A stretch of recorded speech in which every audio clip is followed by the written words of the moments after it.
Edino image.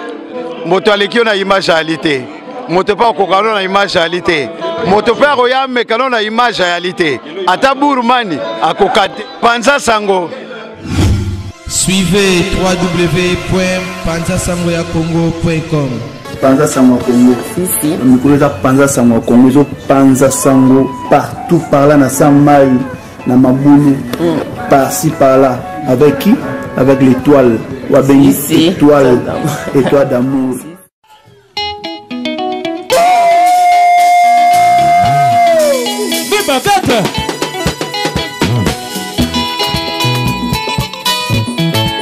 Fanel Bajo 19 ans après.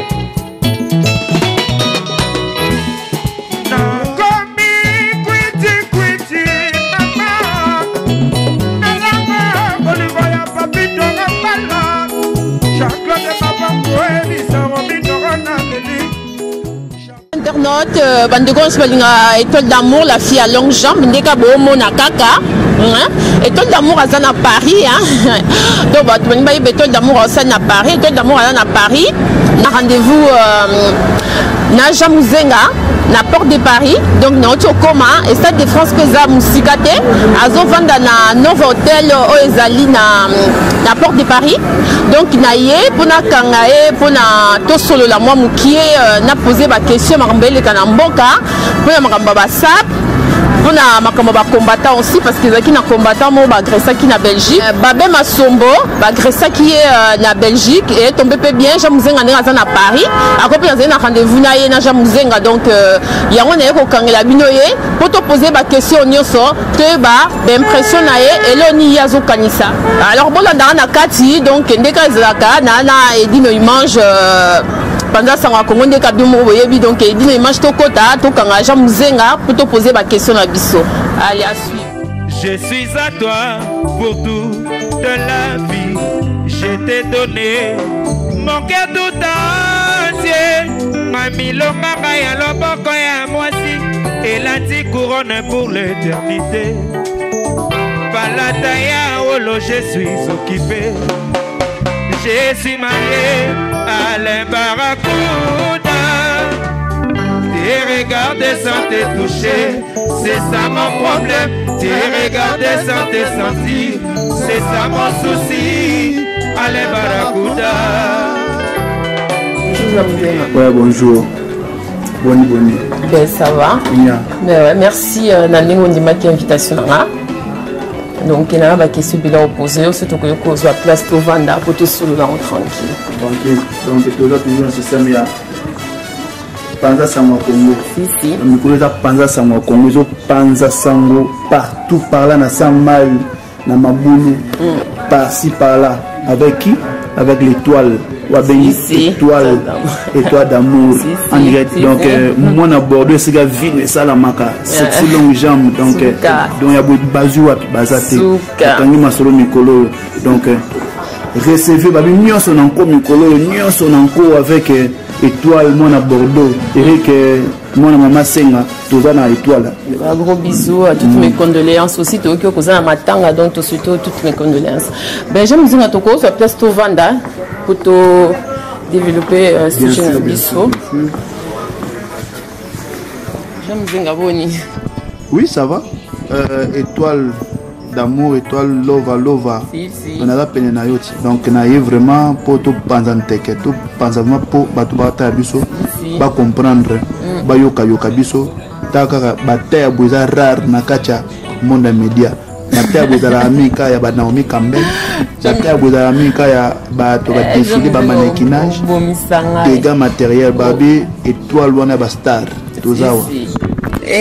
Je me disais pour tout le bas donc avant tout bandana nous on a profondeur le sujet au Penza. D'abord merci Nandengo Ndimi invitation à biso il y a Panza Sango Congo. Donc je me disais notre mono dernièrement n'a défilé mon Congo. Mais je me disais neba aux top modèle ou aux mannequins ou aux sapeurs ou aux businessmen ou aux nani. So quoi, c'est ce que j'aime vraiment à zanani. Ben na ba nyonso balanda Jean Muzenga o balanda mo actualité o bazo découvrir Jean Muzenga. Jean Muzenga yeyo le disciplinaire ya basaper nyonso disciplinaire ya nation. Jean Muzenga za en fait aza saper mais après sap dans mon nabiso to benga na sapologie sap nga vraiment na aza saper na aza au-dessus ya sap na aza juste disciplinaire pe na aza top modèle reconnu. Donc, na défilé. Je me disais, vous êtes top modèle reconnu. Reconnu na Belgique. Ah, d'accord. Certifié. La Belgique certifiée. Donc,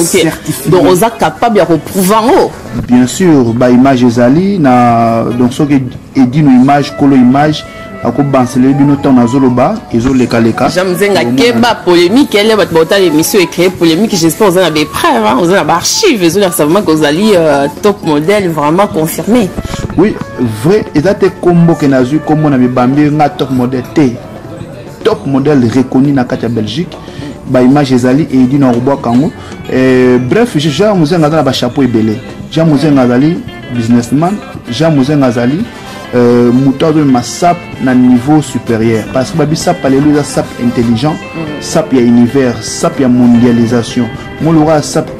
comme jamais bimi et qui na monde planétaire yango tozo mema sap wana to le bibo eke sap intelligent est-ce que sap abuzo bezalaka différence ezani ni sap intelligent sap abuzo ba sap oyakala ezalaka kaka que bato balati bazuyo bagangi ni balobi le côté ba passer message te bagage intellectuel bazo ko appliquer en côté ko utiliser en côté to dans pour ça sap ya lelo ezate que sap ka olati oyeka toke na magasin au sombi au passer message te mais mine de rien na couper parole te mine de rien et que bien ba saper souvent bato bakasaki bona ni bagage mon côté donc bona bien bato mo mayele te bazo ba mo bebo sala raté bo passa ta na bino sur ça ce business ni bozo ba mbongo bo que non soma ba bilamba bo la sara est-ce que ça vrai eza Jean Muzenga aye juste que l'on a buzo ba wana en fait Jean Muzenga aye ko lakisa na batuke sa père azaka mutu te kaka oyo aye osa émission de bandelti suka ezaka moya na somba kiboy combo yo boy oyo somba oyo gosala boy oyo les plus chers. C'est quoi la différence entre Jean Muzenga et Basaper Moussou parce que bible que Jean Muzenga on a babuzo bawana donc ça veut dire que aussi conseiller te quoi Basaper on a Moussou différence les années entre Jean Muzenga na Basaper on a Moussou. Donc grande différence c'est ça que Jean Muzenga tant azo leka après ça loi message au boy ba jeune au bolanda Jean Muzenga pour na comme loi Jean Muzenga il faut otanga il faut que musala il faut que c'est innover mboka ezana posa ya ba jeune parce que jeunesse n'est à venir à lobby tout c'est pour finaliser dans ma domaine nyonso tout dans ba docteur et belé pour la assurance na biso tout dans ba mbila pe ba koti ya ba kobo ya ba congolais et da assurance na biso tant mon ngezo kenta États-Unis komi ba bango son ba mindu qui peut ba se protéger mais tant que tout dans ba docteur et belé te na kacha na kacha ba secteur wana ou ko bela pe juste tonga moko boy pe mystique parce que assurance exacte mais so mo ngano mutu wino a traité na kacha mindele et pe ça moi assurance mo boy yango zo mona que Jean Muzenga ala koya ko épingler ba blog ça très important na kacha société très important na kacha vie sociale donc yango na différent na bango langage au monde pas ça perd moté bagage intellectuel au monde pas ça perd moté yango ça la différence que Jean Muzenga ala le quoi bango te Jean Muzenga ala likolo ya sapologie yango na mebenga les disciplinaire pas parce que ton ça moi ni ba année 2009 tu tourne na 2010 ça pizaki na ba mbrie mamo mpe moyaka ni mape batu papa mape amda ba kaka même ke botonga bokanisa mboka examen kwa nakini mais batu beli ba kotaka na buzoba balanda parce que congolais atala mi côté négatif atala côté positivité mais mutamne so bon ke botonga bota mayele gosa moi les gablo na yo ça makamuna mais congolais zotaneka ke mvata mankoko to bayaya OK tant ba koto ba bayaya zo batonga mais azo comprendre lelo yo mes slogans mo ezake prenez-vous en charge mais ba comprendre que qu'est-ce que ça veut dire prenez-vous en charge prenez-vous en charge ezake tous indépendance na biso to dans indépendant na domaine nyonso. OK ben merci Jean Muzenga chez bino ba fan bulanda Jean Muzenga vous comprendre message Jean Muzenga n'a pas sabine le bibo que faut tanga ba classe faut bo sala botonga bandaku bosape makamba minene pe na bamboka na biso donc eza ateka ya buzo makamba buzo besili donc un sapeur siko le jour d'aujourd'hui si on a landio bien Jean Muzenga ke un sapeur fa comme siko l'homme intelligent bien sûr toi pour ça il y a sapeur intelligent tout ça pour ça il y a un sapeur comme ministre un sapeur comme avocat un sapeur comme est-ce que oyebi ba sapeur bazoba pe bazali oyebi na ba entourage na bina ba sapeur na tuna ya bazoba pe bazali majorité c'est ça le problème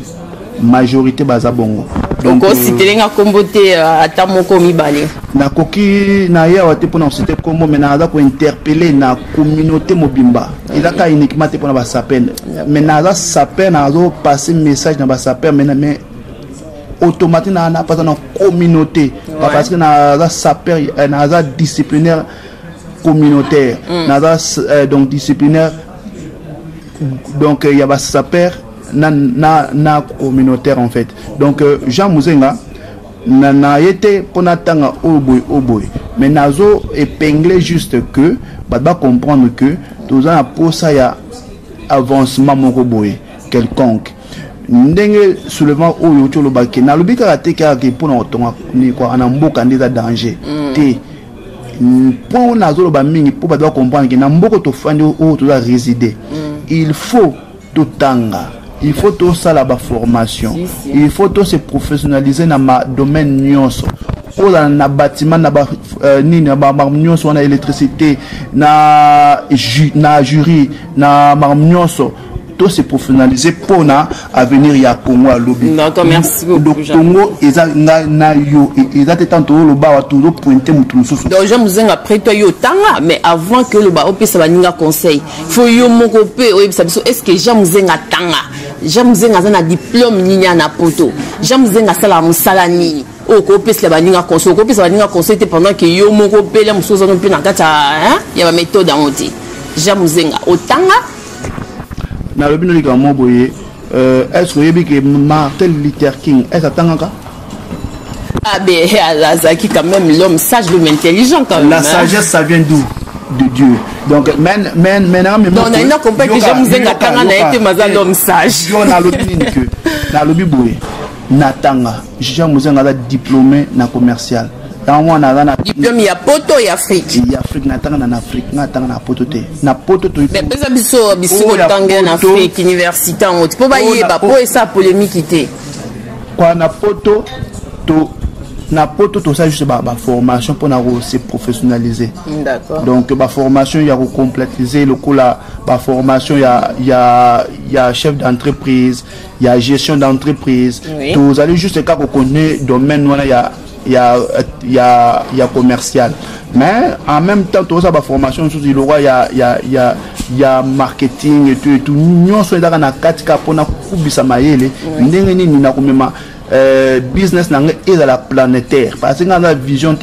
locale dans la vision planétaire pour na conquérir le monde donc yango naza pour ça que naza ko interpeller na ba congolais nyonso et donc ça que il faut te dominer na mboko tozali et ça été ozonyo kwa mawa ozola l'eska mabe pour vivre ka bien na kin parce que o ko fa lobi pe lilelo donc tant ozo ko se priver vie pour vivre bien en mboka na yo et ça vite parce que Bible lobby boye où foulera le temple de vos pieds je vous le donne en possession comme sous pasteur donc ça veut dire quoi on est là et bandeli la sagesse la connaissance c'est le début de la sagesse mais la sagesse est plus forte que l'intelligence muzo ko mona za intello mais sagesse a na ngote donc somme de monnaie à la sagesse faut bangaye ben Jean Muzenga autour de point mon très important au Bible ceux qui mutaza na sagesse faut bangaye bon siko nazo comprendre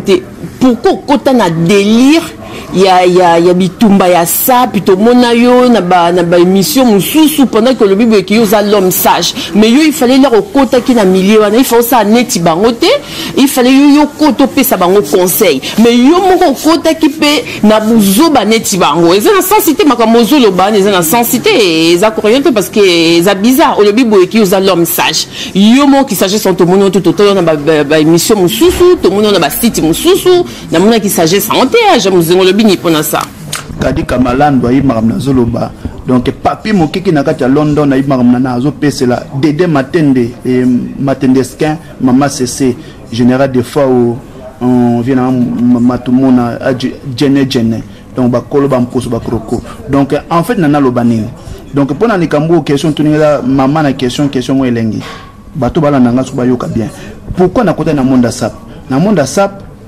baloba boye. Pour na okanga mona ngulu. Faut kota poto jamais okanga mona ngulu. Ngana yoka ibongo tinga na yoka saper moko alobaki boyeke Jamuzenga azai malanda ngombi. Donc ayebaki loko salate Jamuzenga bandi ko luka moyeni nya yebana akomo tuna ba question na ko yebana ndenge nini après a contacter saper moko boye pour saper on comme ça il doit foulaye et saper on sikola boa kisio sima yo moko lobi boyeke tikina ndolanda landa mona sima donc na minute saper musuba mona ko malanda ngombi babi que monde ngozaki ya yoti likoka koluka koyebana yango yokota na monde lobi ni pona ça ozomo atike makambo wana eza na contradiction na kati na amda luka ye so na sa nini wana bref eza ba faux masolo ba faux sujet parce que jamais Jamuzenga aluka mutu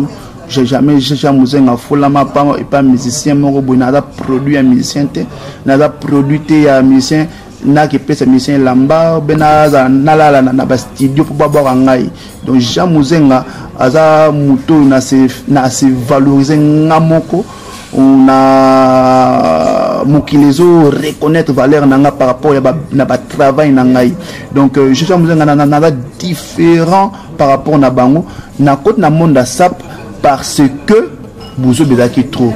ba sapé ba petite ndakalisation ya ba sapé ba bimaki belé alati moi question Gucci moi t-shirt abandi abandolo ganga belé mais kasi yo pour ça qui vont tina mission cela qui olati robe na wana mulai wana comme ça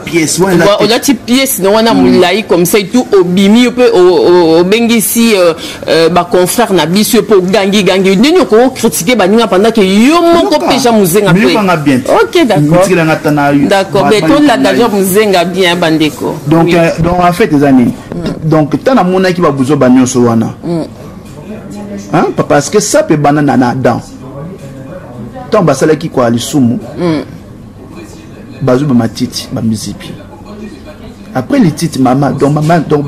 malile non Jamuzenga on sait que ça donc nous banike adande mutaspira kayo ça peut banda wana donc tant malile ye balogini babo manyama nyama nde posoye pour ba mizipa pour na malile donc ba génération il a de ces banda oui parce que tant to bota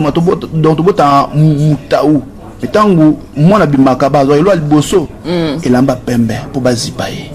oui parce que to zipaka nzoto likolo ya masumu donc yango to zipaka nzoto depuis lisumu salamaka na jardin d'Eden yango moni ke lelo bet ba versa soyo pona lisumu to bet ba pona lisumu donc en fait quand Jamuzenga vivait l'histoire ko yinda lelo c'est chaud donc en fait ça peut évoluer nango mais tant ba petit bandakalisation ba côte na ba sap na fan na parler na tel n'étudier na moni sap depuis banda depuis banyakos ne baloba banyakos depuis mais là on bien zo étudier bango za ki fanatique parce que les revendent na télé obi na zo ta ba petit wana comme ça et tunde ba ba basket on ça veut dire que za ki fan ba zo inspirer yo ce ba benga ce qu'on a même la ce qu'on a méthode nini fanatisme zelo mususu na muto aza ko sala analyse zelo mususu donc yo bando c'est analyse et ba bien expertise ya terrain na monde commercial na biso soki na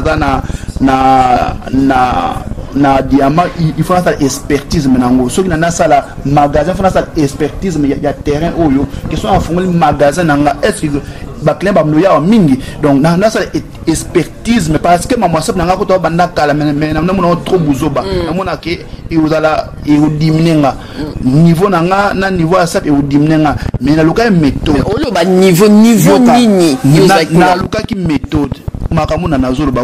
comprendre et belo yo eza de mona ba saper OK bien ba saper ba comprendre Jamuzenga tangu na seule expertise mais ya terrain na moni ke buzo bezali depuis ça pe banda discipline ezala raté d'accord yango bato nyonso azalaki na droit na monopole okota koloba loba ntango Jean Muzenga ye lelo oyo oui diminution ya bémission oya koloba papa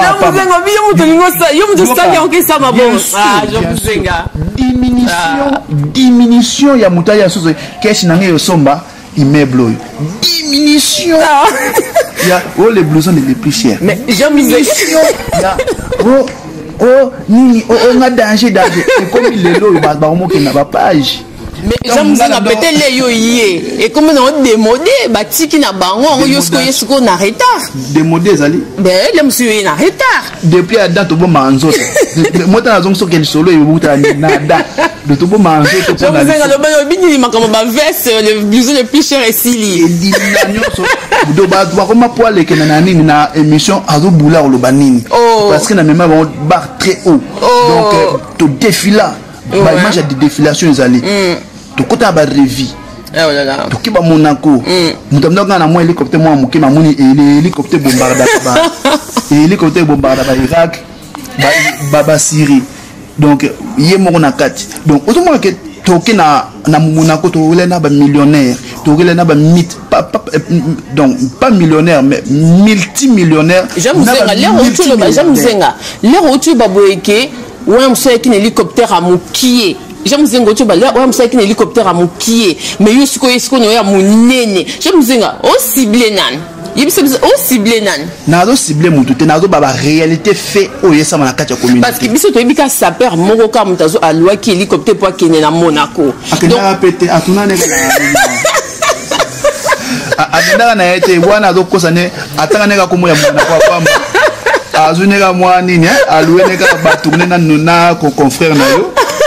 batourner mo kaka ni bakiti na bango ba rien na matanga ya papa Wemba donc wana kutu eloni ozaki wana teloni la saka mais image ezalite mais parlons de toi Jean Muzenga balobi boyeke hélicoptère no pekena ki Monaco te bon et kende Monaco te balobi boyeke o loi ki hélicoptère o loi ki même pas donc babi boyeke mutu soit babi mutu soit loué hélicoptère donc na piste ezaka na pilote mais yo ezaki na bato belé donc ezaki ki interpréta ki hélicoptère wana olinga osaka ka manjar comme ça là et tout mais au bouja ki pété babi o tikala ki bisika wana et après ba photo nyonso publié que ça qui peut polémique hein donc ba photo so publié que la sakozaki na Monaco balobi boyeke tout ça là c'était faux hélicoptère no babi bouja quitté parce que il y a moteur musoso babi be yaye pumbwa ki mukile mona ki mais ya yo pumbwa quitté pourquoi mais problème a été Edino babi migolo elo do ça appelle hôtel babi moi migolo babi slogan migolo babi et ça appelle l'hôtel et ça appelle l'hôtel mais ya Jean Muzenga pumbwa quitté mais ya moninge pumbwa ki nyonso nanko bazo tala Jean Muzenga nanko bazo ndima pe nanko discipline côté bango nanko Jean Muzenga kanyi monde nanko donc Paris Bruxelles Allemagne Suisse fléchi na nkopo na Jean Muzenga image ezali edino image aobwaka image ya ndenge na kendaki parce na kene hélicoptère aller na retour aller na kendaki tozaki moi groupe toke imena retour na nazo ngamoko na pilote donc parce que Monaco bato bele na moni ba confrère na yo na concert na yo ba wuti na Monaco ba ke na nzela ya nini o ya makolo parce que Monaco aéroport est raté au kita na Nice à partir de Nice aux voitures au côté makolo on a nzela ya mutuka Jean Muzenga na hélico na kiti na Nice na avion na zu hélico kaka wana na aéroport ya Nice ba to ba wuti na Nice ba yebi donc aéroport ya Monaco ezaka wana ba mengo hélico Monaco ba bis ezawana ezubino mimino tina pisa ya nini ba image ezali na donc ngai Jean Muzenga na kelia na ba multimilliardaire ba to ba kebu ba moyebi bango ndenge nini ba multimilliardaire wana donc ba dina bongo ezali kambo étoile na étoile lokola kombo na yo c'est pas donné à tout le monde donc tozo me ma drapeau à Congo musique